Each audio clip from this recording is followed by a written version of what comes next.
د نبوت د اعلان پته ولګېده او نبی علیه الصلاۃ والسلام د توحید دعوت اوچت کو نو په دو باندې دا خبره ډېره بده لګېده. نو ابو لهب خپلو بچو ته ووایي د محمد اواز عمرانه بې عشقه خلک ناست دي بې عشقه. یاره د نبی علیه الصلاۃ والسلام نوم مبارک دی راشي او زه دې غلی پاتې شم دا به څنګه کېږي؟ حضرت محمد صلی الله علیه وسلم مړه دا خو داسې نوم دی چې سړی والي که نه دا خوله خوږی شي او فایده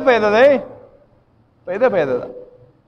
ان الله وملائکته یصلون علی النبی د قرآن حکم دی. ان الله وملائکته وای مړه تاسو بس درود شریف وایئ. ان الله الله تعالی پې درود وایي وملائکته او د الله فرشتي پې وایي. نو ته څه شی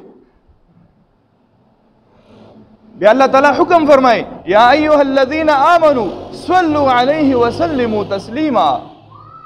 اے مسلمانانو تاسو پې هم وایئ الله او د الله فرشتي پې وایي نو تاسو پې هم وایئ ښه برکت به یې صحیح برکت به یې دای چې من صلی علی واحدة صلی الله علیه عشرة چې څوک یو ځل په ما باندې درود شریف وایي نبی علیه الصلاۃ والسلام فرمایي الله پې لس رحمتونه راولیږي. فایده ستا خپله ده.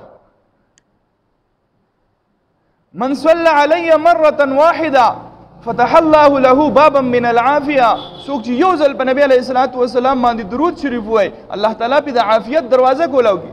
فایده ستا خپله ده. لہذا د نبی علیه الصلاۃ والسلام نوم مبارک راشي فورا درود شریف وایي. نو هغو خو نه وی که نه او کافرانو نو هغه ابولهب وایي د محمد دې لوریانو له طلاق ورکړه.